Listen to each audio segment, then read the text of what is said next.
Hello, everybody. Welcome to Road to Endgame, Marvel Movie Podcast. My name is Bronson, and at this point, it's basically every day you are going to be getting one or multiple podcasts leading up to the release of Avengers Endgame because we are just going to shotgun the fuck out of Phase 3. Today we are doing Doctor Strange. Doctor Strange. I'm also here. Hi, I'm Stephanie. I was gonna get there. Don't worry. Anyway, I am joined by the lovely Stephanie Watkins. Hello. I am Bronson Fiore. And yeah, we're here to talk about some Doctor Strange. So I always enjoyed Doctor Strange in the comics, but I didn't think there was any way they could translate it to film. Because of the magic and everything. Because of how fucking weird Doctor Strange is. Like, if you ever, sit down and read Doctor Strange, it's like, how the fuck would you ever do this in a movie? Well, they did it, and it's successful. Yeah, man, CG is at a point where you can fucking do Doctor Strange, and I love it. What was your content? I actually didn't see this movie in theaters. I saw it whenever it hit Netflix. Oh, I watched it in theaters. And when it hit Netflix, I was unbelievably impressed by it, and on my rewatch, and on my weird rewatch, where I watched it out of sequence, I loved it all 3 times. This movie is fan-fucking-tastic. It's probably my favorite Marvel origin story. Okay. So I guess we should talk about it. It opens up, and I think it's too brief how they give him a backstory. They kind of throw it together to where they do have some emotional parts leading up to when he actually goes to the monastery, but I wish that they could have I get it. We get the gist. He's a doctor. He's rich. He's arrogant. He's perfect. It's a 2-hour movie. We gotta hurry this up. Yeah, that's true. But I just feel like some of the fight scenes went on and on. I feel like we should have put that into more background story. I really loved those. But the one thing I thought was weird, the way the movie opens. I thought, I get that they wanted to open with an action beat. And the visual in that opening scene does set the tone of what Doctor Strange is. Oh yeah, the opening scene, I'm talking about his backstory, but going even farther back, sorry. Yeah, it opens up with a fight scene of Okay, how come there's no blood on the body? That's what I'm wondering. That's a good fucking question. There's no blood. Maybe the wizard shit cauterizes wounds? Yeah, but normally everything glows. And those swords don't glow. No, but in Infinity War, he ends up lopping off that monster's hand with a portal and just cauterizes it. Yeah, but that's a portal. That's magic. It's glowing. Good question. There's just no why did they need to put it into a pot? What was the point of any of that? Because it's a PG-13 movie. You're just saying plot ex machina at that point. That's poor writing right there. The thing is, that's such a minor detail. That doesn't, create a massive plot hole. This is how this movie opens to us, Bronson. Of course it's important. I honestly, I think that it sets the tone for all the wizardy shit in it. It sets the tone, the fight scene and everything, but not the fact that they behead the librarian, put his head in a pot, and then do nothing with it. They go to get a book, rip the pages out, get found out, and then they run. But they don't do anything with the body. They just put his head in a pot and call it done. My thing with that, though, is I actually, on the one hand, the opening for this movie to me is weird, because on the one hand, I get why it exists, because it sets tone for, here's what all the wizardy shit is going to be like, and it hooks you in. And it is a well-developed action scene. It shows how badass the Sorceress Supreme is, and all that shit. But on the other hand, it's just, really, I feel like you could have lopped it off and, thrown in some dialogue that explained what the fuck happened. But if you follow the rules of film, you traditionally don't want to do that. Yeah, I just wish we could have gone more in depth, because This Guardian is very different from, or what was she called? Ancient One. Yeah, the Sorceress Supreme. So she's very different from the one in the comics, where his backstory is very like, this is his backstory, but we don't really get a backstory for her, and I feel like we could have gotten one. Yeah. It would have been super cool to, like, understand her more instead of just, she old, she had to make bad decisions, the end. Yeah, the thing with, films, so as we watch more of these movies, you kind of see some of the limitations of film, which is why I'm really glad we're getting a bunch of Marvel TV shows. Because I'm like, I'd watch the fuck out of a Doctor Strange series. But it'd be cool if they had in one of their arguments, it could have just been the one in the tower or whatever, not in the tower, the one in the London circuit. And, he finds out that she's channeling Dormammu's power as well to keep herself alive and keep him at bay at the same time, which that makes sense. Use your enemy to your advantage, which I don't know why everyone flips their shit over that. People have done that for centuries to try to keep the peace. Yeah, because, the way... It's not hurting anybody, and it's not enabling him to do anything. Right, but, by the logic of this, it's okay, this is a religion to them, and, no, you shouldn't use these fucking dark powers ever. And, she's using it to fucking... on one hand... She's sacrificing her own morality to keep the peace. Isn't that, freaking... But no one sees that. Doctor Strange sees it. Yeah. He understands it. Yeah. Her freaking devoted disciple, her devoted disciple didn't see it because, everything's good, everything's black and white, and it's no, you're in the real world, sucker. Well, that's because that guy has, the closest thing I can compare it to is, religious dogma.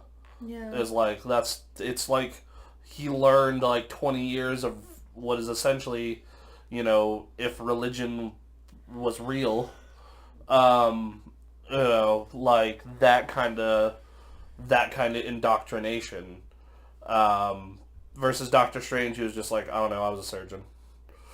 Yeah. So, that's kind of why Doctor Strange is, part of how he becomes, the best version of the Sorcerer Supreme is because, he has all this context of, before he was a fucking wizard. Yeah. But yeah, it sets the tone, but it's also, really weird, the intro.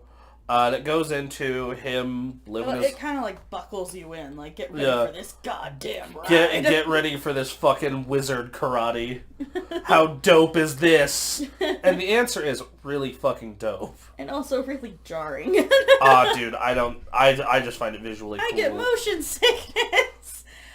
I mean, it was worse when I was, super hungover. This would be a terrible movie to watch hungover. I literally had to beg the people in the room. It's just I don't know how you guys are standing this, but I can't keep watching this or else I'm going to go right back into I think that a lot of people I know who aren't jarred at this movie also, play a ton of video games.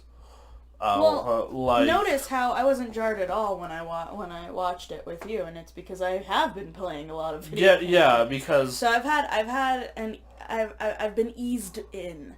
Yeah. Essentially, into viewing it. Which makes me wonder, am I going to...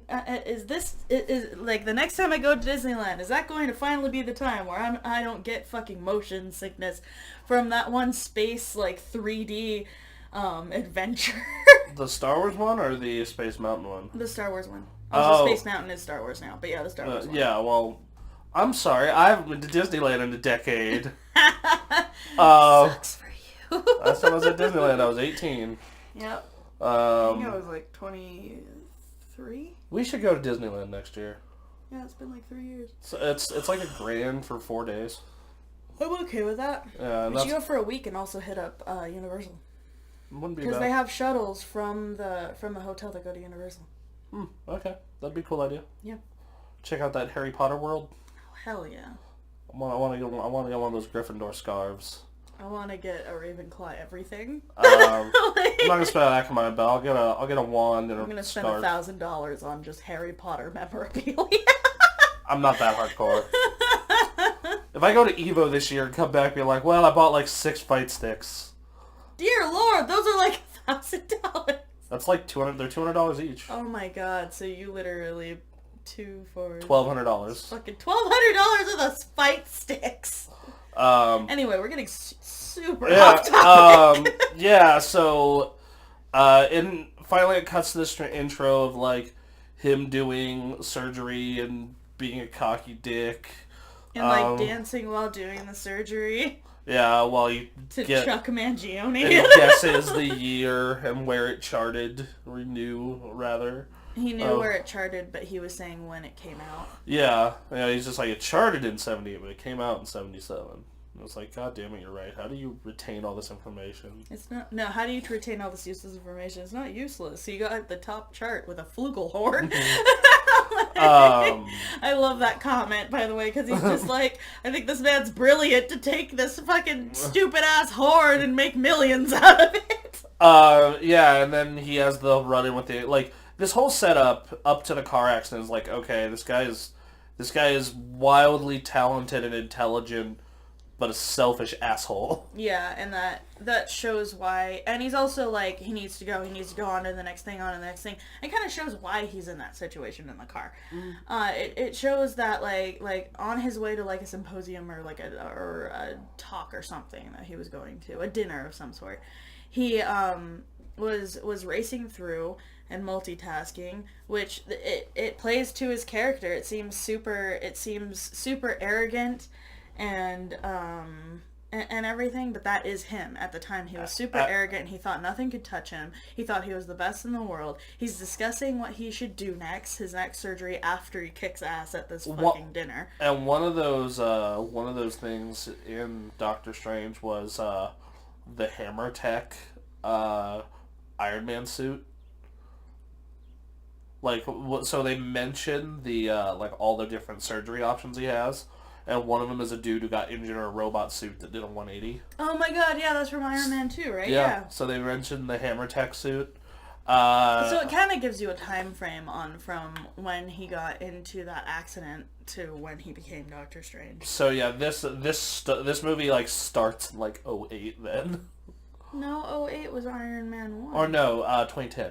2010. Yeah. This movie starts in 2010 and ends in 2016. And it took him, I believe it was like 3 years, maybe? To find the monastery? 3 or 4. I think it was actually like 4. And then the last 2 are training because it ends in modern day. Or at modern day when the film came out, which is 2016. So I would say he trains for like maybe 6 months to a year. What was it? But yeah, so... Because we're not really given seasons. It's very like, I really want to look up the timeline on that. But, so he's driving a Lamborghini in a rainstorm on a cliff while multitasking. He thinks nothing can touch him. Like, what the fuck? And then on top of that... By the way, there's one thing I want to say, though. Do you see that watch drawer? Yeah. I want that in my life. I want to be so wealthy that I just have a drawer filled with fucking ridiculously expensive watches. Yeah. And you know what the sad part is? I would probably just buy that $10,000 Apple Watch and that'd be the only one I'd wear all the time. Then don't do that. Ooh, have it filled with ties. A tie drawer? Yeah. Wouldn't be a bad idea. Yeah. The thing is, like, I basically have, like, 5 ties that I want to wear. Like, the unicorn tie, my pink tie, and my red tie. And then, I need you to wear your damn present at some point. I know. The unicorn tie is glorious. I want to wear it to eat. It's a black tie with gold unicorns on it with star embellishments. I'm going to be wearing it as a headband at EVO. Yes, but I want you to wear it like an actual tie. At some point. I might be on national television if I win enough matches. Oh, cool. Yeah, wearing that tie. Nice. But no. So, he has this car accident, and it is the most. And first off, Lamborghini loaned them 6 of these to total. Yep. And these cars are $250,000 a piece. Yeah. And I need to show you the video about where they talk about that. It's fucking hilarious. They're just like, well, I mean, he lives, doesn't he? And it's like the most horrific, like, Lamborghini's reasoning on why they were okay with it getting totaled was like, it was like, oh, well, I mean, he lives, doesn't he? It's like the most horrific car crash ever. And, like, he was multitasking, so, like, yeah, it shows our cars are fucking awesome. Yeah. No, exactly. It shows that their cars are fucking awesome, but you shouldn't do it, because then there's the end. There's the ending to why you shouldn't do this. You fuck yourself up and possibly die. Yeah, so if you drive a Lamborghini properly, you'll be okay. Yes. Yeah. Be at the point of my life where I want to buy a $250,000 car. Let's do it. Let's just do it. Let's go be investment brokers. That's Let's how you get become rich, right? millionaires, and then I can buy my uncle back his car. What was his car?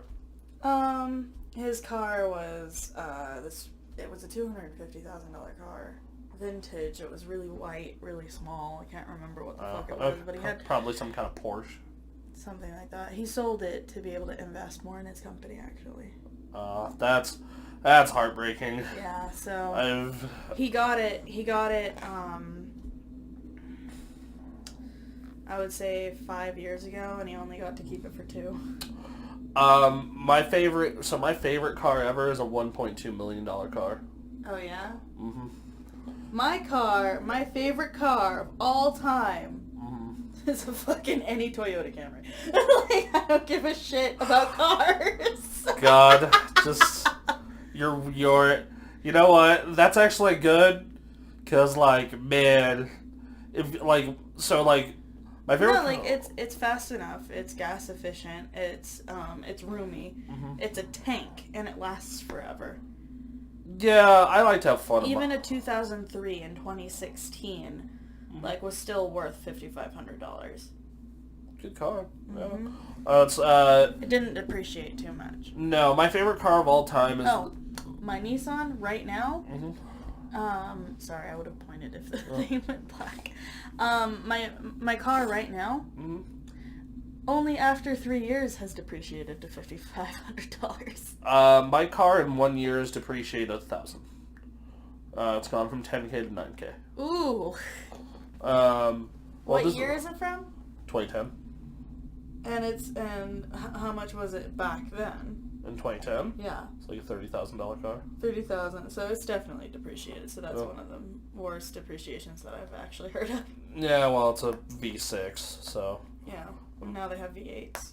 Well, they had V8s back then. V8s don't depreciate because they're fucking, like... Monsters? They're monsters, and they're, like... They're for people who really give a shit about cars and have enough money to throw at one. You know what? I was actually having a debate the other day of just like, cause somebody was just like, oh yeah, he's a monster, and I'm just like, so actually I take it back, kid that I was talking to. I don't refer to humans as monsters, just vehicles in a good way, calling it a monster. If you call a human a monster, then like, it's known as a negative aspect. Call them a beast. But still, only $1,000 in like 2 years, basically. It's, you know, it's finally at the point where it's kind of evened out. No, my dream car is a 2003 Ferrari Enzo. Nice. It has a very specific look to it. After that, it would be a Ford GT, which is only $150,000. Well, I'm sure Doctor Strange would have wanted one of those instead of the one that he was in, since it fucked up his hand so bad. A Ford GT. And then... Dynamite transition! Hold on, I actually want to go through my god! I'm just trying to get back to the movie! In cars I might actually be able to buy in my lifetime, Corvette Z06. I want a plane. My grandfather was a pilot. Like, he knows how to fly planes. He never bought a private plane, though. He said they're too much money. You're too much money. It's not like it's a yacht. No, it's not like a yacht, but he's like, I could have, like, his logic was, like, I could have bought, like, 5 Corvettes for the price of a private plane. He doesn't have 5 Corvettes. No, he had 1 Corvette. I mean, okay, but still, like, his logic is very flawed. Yeah, he just... I could buy 5 Corvettes with that money. Doesn't buy anything. No, well, I mean, that's how, like, he's gonna retire. Like, that's how he's paying, like, $300 a month for insurance. Yeah. And not feeling it at all at age 81. But no, so back to the movie. So he has this horrible car wreck, and it is a gnarly car wreck. And it goes through, like, they have to, like... He was half drowned, too. That's the thing. Yeah. Because it's sunk into, like, the river, lake, or whatever. That's, like, right next to the road. He even went through, like, this, like, gate and this power, like, it looked like a power. Like a power grid type deal, yeah. And, yeah, it took him forever, and, like, I don't know where he is, but it's safe to assume he was well away from the hospital that he was working at, and yet they still just fly him to that hospital. Yeah, and then... Not the closest one, but that one specifically. 12 hours of surgery, it's all pins and brackets and shit. But no, I want to talk about that. Why the hell didn't they take them to just the closest hospital? I don't know. Since he was dying. Like, that's not... Maybe it was the nearest hospital. I doubt that. They're in like a big city. It doesn't say what city they're in. So. Anyway, sorry. Well, it's just like Reno, like there are 2 hospitals, and if you get fucking injured, like, you know, taking one of those. You get sent to either one, though. That's the thing. You get sent to the one that's closest to you. Anyway, no. Don't take me to St. Mary's. They don't take my insurance. Take me anywhere, really. Renown's actually the best so far. Oh, God. Let's just, I mean, as a side note on that, St. Mary's is good for old people, and then, like, Renown is good for everyone else. They are not good for old people. So if your grandpa gets hurt, send him to St. Mary's. Oh, Lord. Good for old people, TM.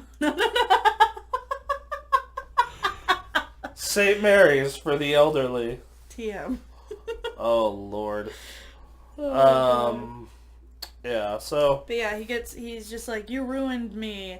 And it's just like, kind of saved your life though, pal. And he went into that surgery probably on a 12-hour shift already, going in there and did a 12-hour surgery on your ass. Ungrateful ass. Yeah, the thing it's just like, it's like no one else could have done better, and like, he says, like, I could have. You're a neurosurgeon, you idiot! Yeah, but, you know, I mean... No, he's a neurosurgeon! He's mainly a neurosurgeon! He doesn't work on hands! He works on nerves. Yeah, that's true, but I mean, like... And the reason his hands are fucked are because of the nerves in his hands. Yeah, that's true. I'm just saying, like, it's like a garbage man saying that, like, I could have done a better job as like a fucking city coordinator.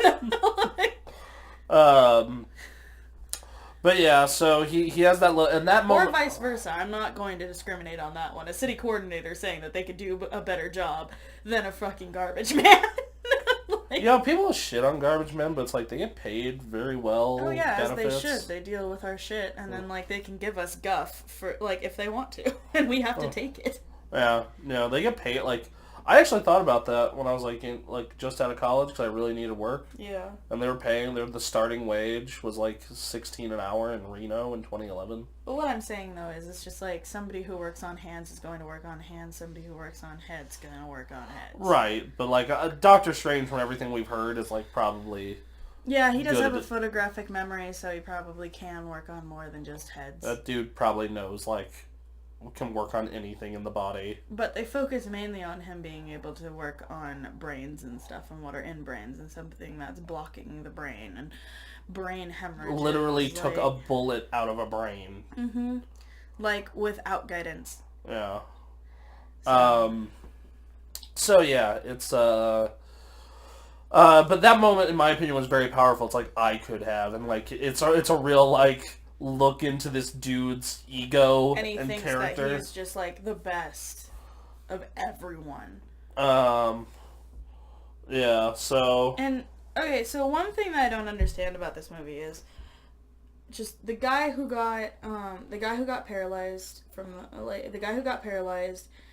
even Doctor Strange, it's said it's just like, oh, they flow magic into it. Well...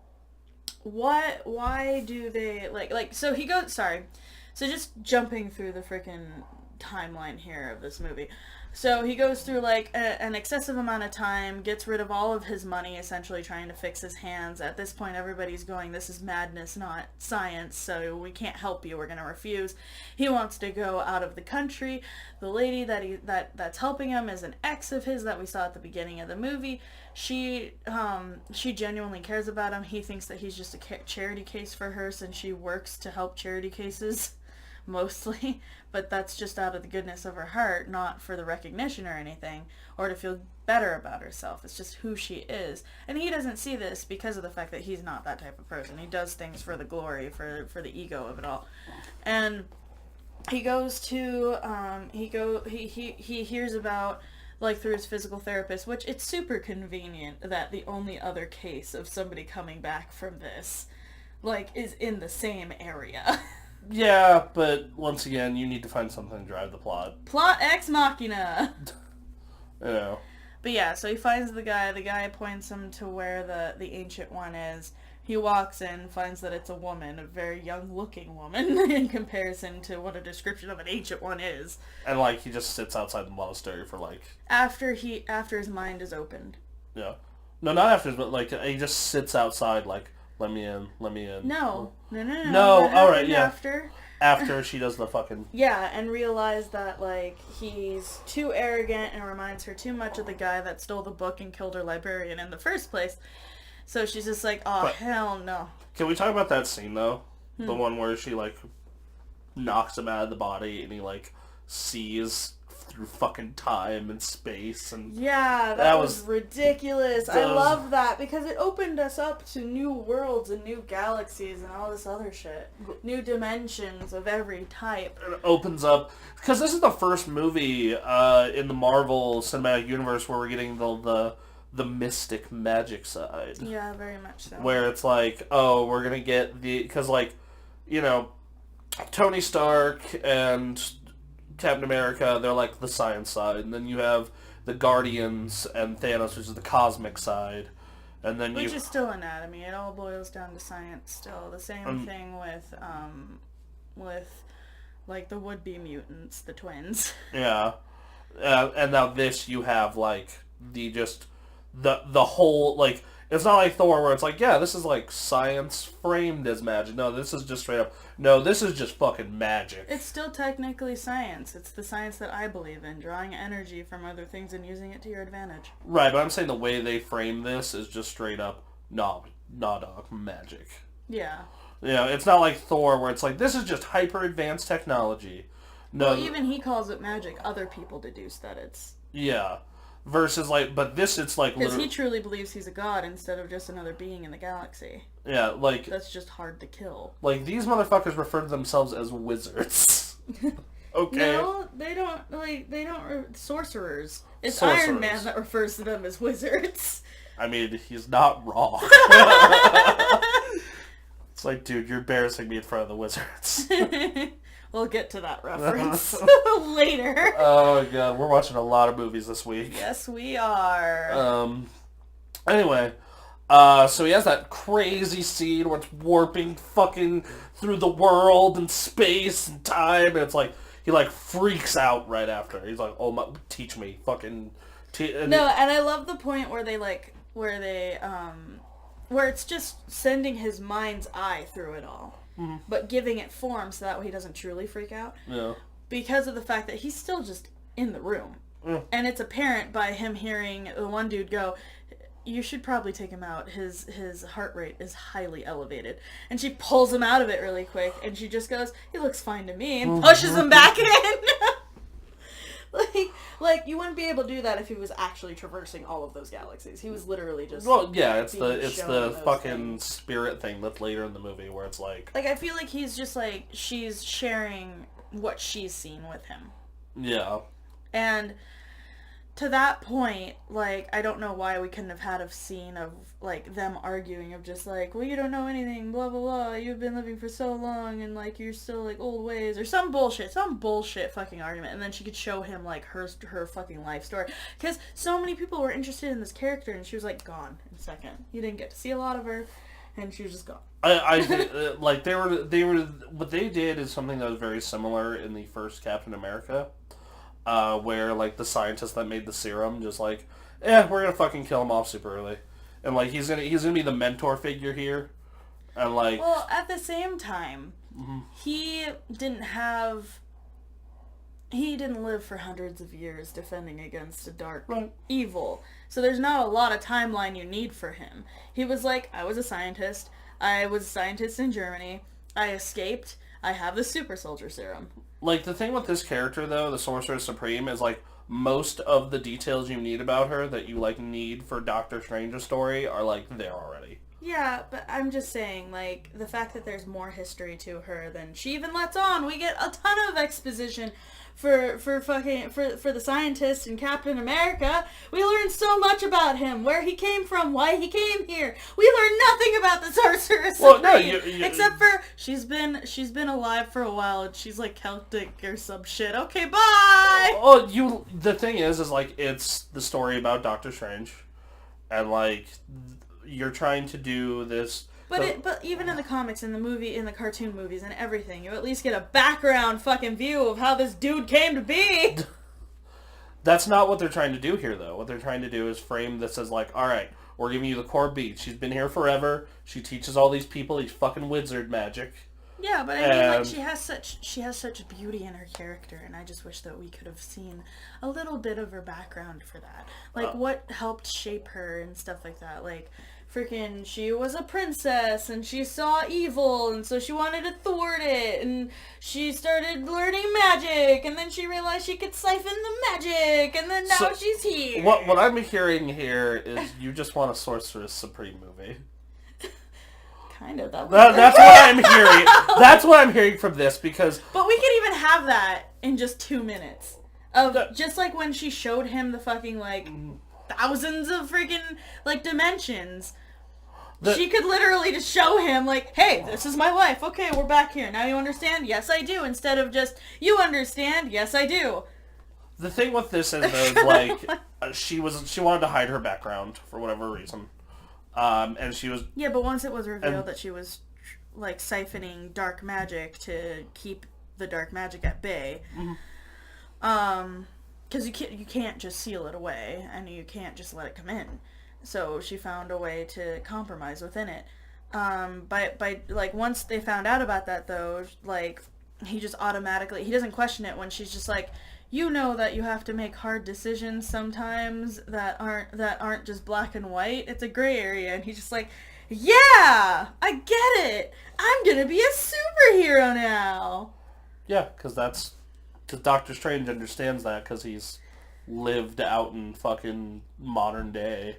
But like... That's why like, he is one of, if not her ultimate pupils.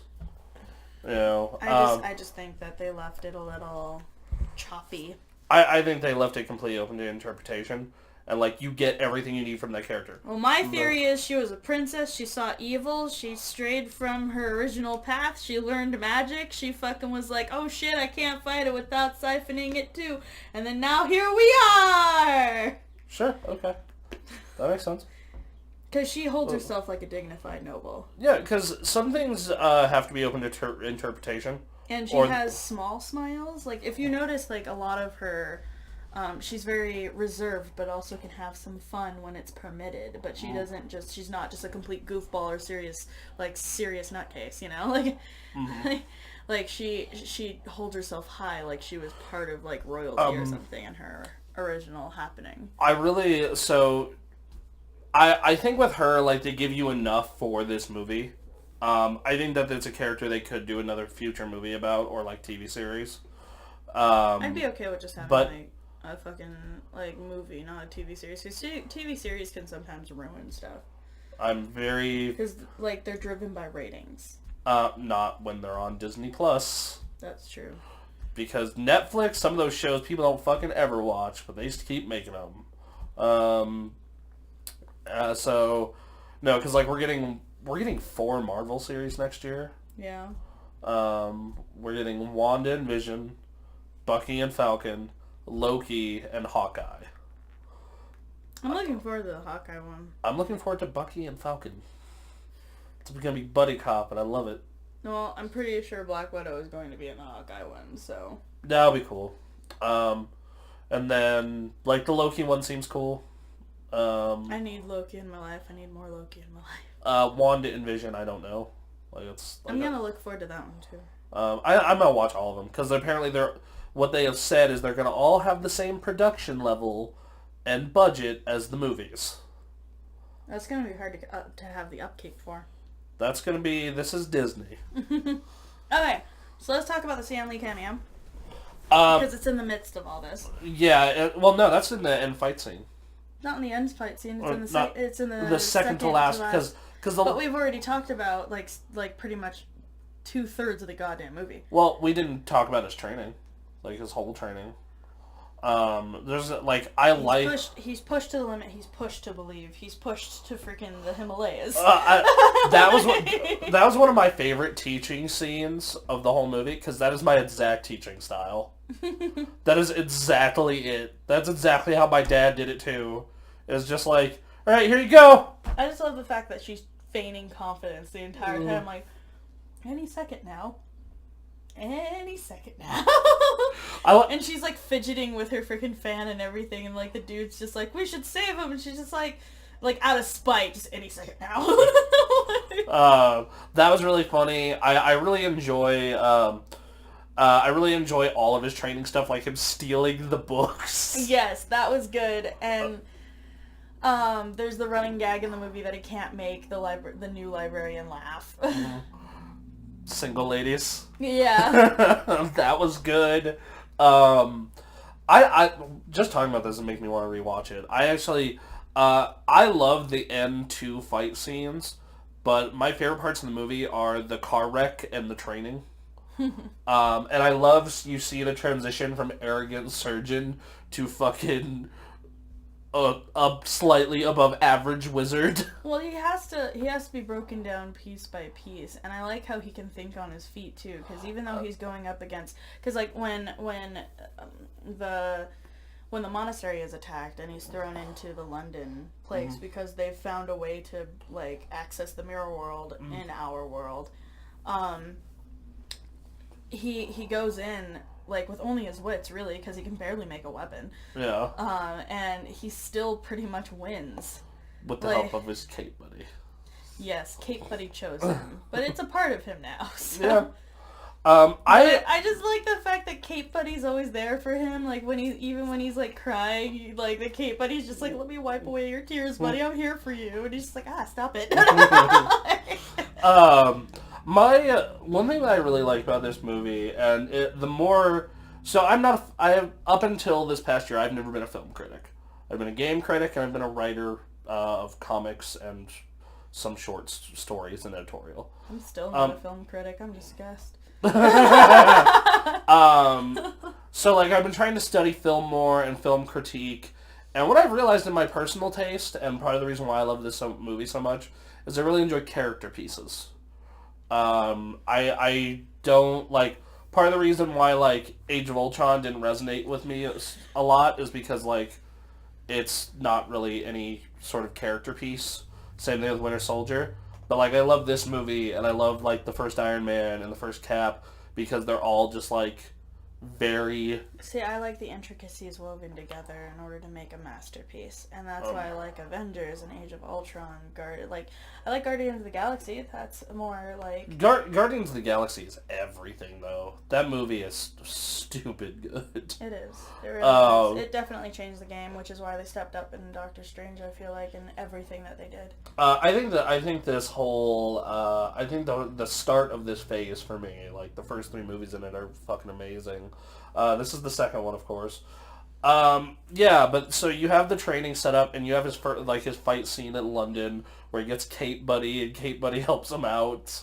Yeah, and that scene where he's like trying to run a different way, and like the Cape Buddy's like, no, this one, this one, this freaking defensive weapon. Oh god. And then he sends that one dude to the desert. Yeah. And then I forget how the fight. Oh, it was a chick. He sent a chick to the desert. Yeah. Another one to a rainforest or something. Yeah, and then I forget how the fight with him... It's been 2 weeks, people. Sorry. Our schedule's weird. I forget how the fight with him and the old apprentice eventually stops. Or is that the one that ends up out on the street? It doesn't necessarily end up out on the street, no. No. Okay, so what happens is he gets stabbed or whatever. Mm-hmm. He goes and gets fixed by his ex-girlfriend. she doesn't believe him. Then he goes through a portal, and she's like, what the fuck? And then he goes back in there. He gets attacked again by the dude because he's just there. Mm-hmm. You know, it's like, you killed my guy. And then he gets Cape Buddy. Mm-hmm. Yeah, he gets Cape Buddy. And then Cape Buddy has him restrained. And then he gets, like, distracted or whatever, and then the guy's gone. Right. And then he ends up back with the Sorceress Supreme and all them, and, like, he says, like, yo, you're fucking... Siphoning dark magic from Dormammu's dimension. Mm-hmm. Something that you said that shouldn't be done. And then they go in and, like, the dude's just like, that's not possible. So they go to try to fight him again. Mm-hmm. And, yeah, they go to try to fight him again. And that's when we have the Stan Lee cameo. Right. That's the fight out on the London street. Mm-hmm. Where, let's talk about that cameo. 5 out of 5. 5 out of 5, but you have to look for why it's a 5 out of 5. The book. Yes. What was it again? Let me pull it up. Yes. The book that Stan Lee is reading, where he finds it so fascinating, while friggin' Doctor Strange is in the mirror dimension. And they land on his bus on the side of it. It's called The Doors of Perception. The Doors of Perception. So that is just, like, layers upon layers of joke right there. And I love how they bring him in, and they're like, it's like, no, you fool, they're stronger in the mirror dimension. Yeah. It's like, get us killed. They start running, and all the streets and buildings are moving and weaving in and out. It is probably one of the 2 most visually impressive Marvel movies. Like, just the entire time, I'm just riveted at this fight scene because of all the fucking weird, crazy shit going on with buildings and parkour and the portals. Her disciple backs off in the fight because he finally realized that she does use dark magic, or like draws from the dark dimension in order to have like so much power. And then dude sees that, like, okay, so the bad dude sees that his disciple is going to die either way, so he stabs through him in order to kill her. And she falls, and they have this scene where she's just like, yeah, I can't see past this, and I can see through most time and dimensions and stuff like that, so this must be my time to go. And he's just like, you could just hold on. And she's just like, nah, I'm good.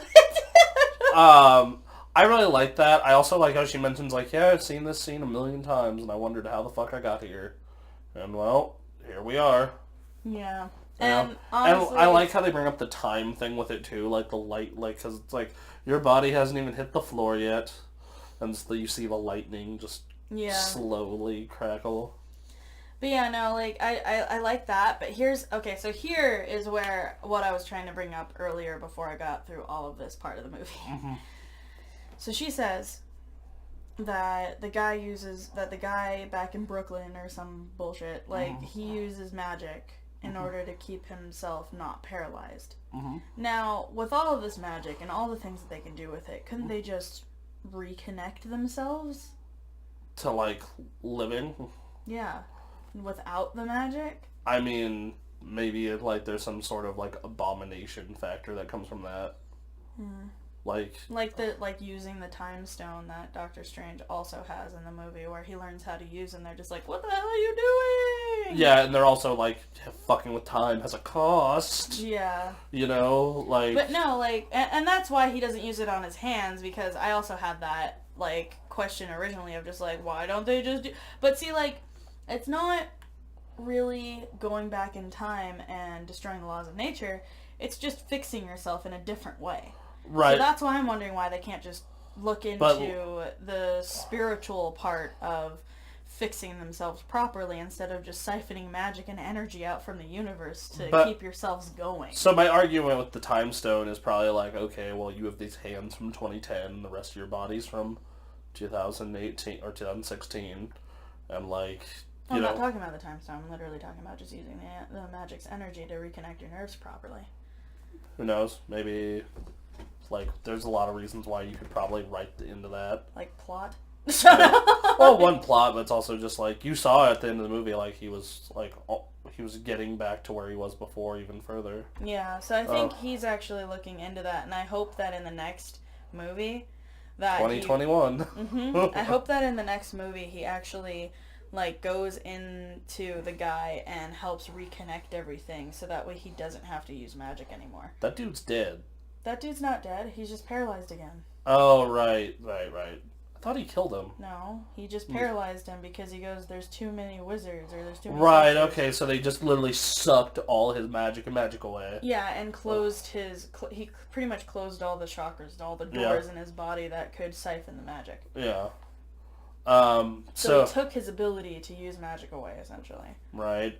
I'm wondering what, like, and they do leave that open, so I think that is a thing for Doctor Strange too, that they'll probably like, I really hope they just, like, because that now he's not only the best neurosurgeon, but he's also the best neurosurgeon with magic. And now also he is the Sorcerer Supreme. They haven't chosen one. Yeah. He just now became the master of the London sector, which is why he's mainly there. Right. No, he's the master of New York. No. London sector. Well, no, because he's in New York in Infinity War. And that's where the Sanctum Sanctorum is. Oh. Yeah. Okay, well, sorry, then he's in the one in New York. Yeah, that's where Wong is too now. Yeah, I find that hilarious. It's just like, can you buy me something too? It's like, can you get me a tuna melt? Like, don't you have your own money? It's just like attachment to the like some materialistic. Yeah, just like, well, tell that to the guys at the deli. Right? No, what I'm wondering is, how is anyone getting paid? It's a good question. Right? Like, do they just portal in Doctor money? Doctor Strange doesn't have any money anymore. He went with his last fucking cent to find the monastery. They just portal in. Wasn't it in Kathmandu? Yeah, I think so. Yeah, it was in Kathmandu. He or used no, the rest was it in of Nepal? Kathmandu, Nepal. Like, where is Nepal? Fuck, it's... Hold on. I'll just look it up. Where is... Where is the monastery in Doctor Strange?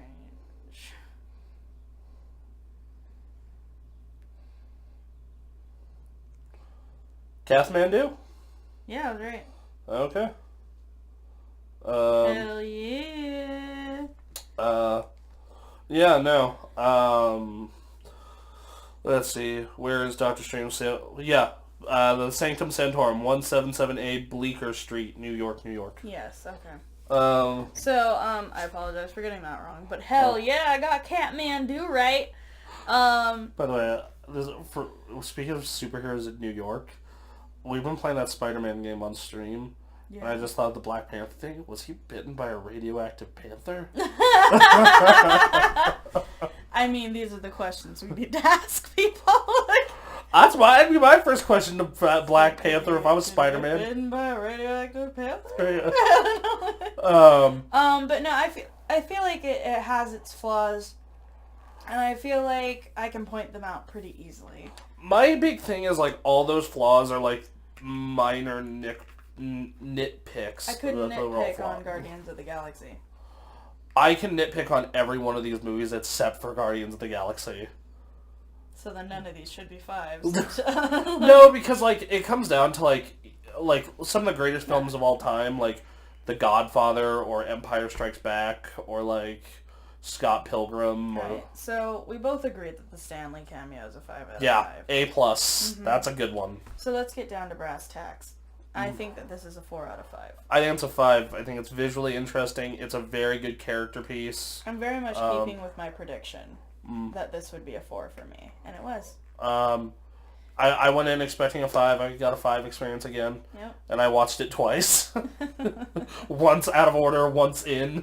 That's going to be me with Ragnarok. Yeah, Ragnarok's going to be weird. That's the one we're watching later today. Yeah. So yeah, I really liked it. I think it's a great character piece. I think the action scenes are on point. I think they give you enough detail about a lot of stuff without like feeding you exposition. I really like it. It's 5 out of 5 for me. So 4 out of 5, and I've stated my reasons. Yeah, we're on next week. Guardians 2. Yep. Yep. Or rather, next day. Actually, that might, these two might just go up the same day. Okay. Anyway. Well, strap in and get ready, folks. I hope that you have enjoyed this review. Yep. Where the tangents are real and nothing else matters. Welcome to Who's Line. That's a good Metallica song. Yeah. Nothing else matters. Yeah, true. It's a good song. Yeah. Anyway, I'll be back in a couple hours. Bye. Bye. Thanks for watching. Listening? Yeah, listening. Listening. I mean, I guess they could watch this screen that occasionally has a mouse move. Ooh.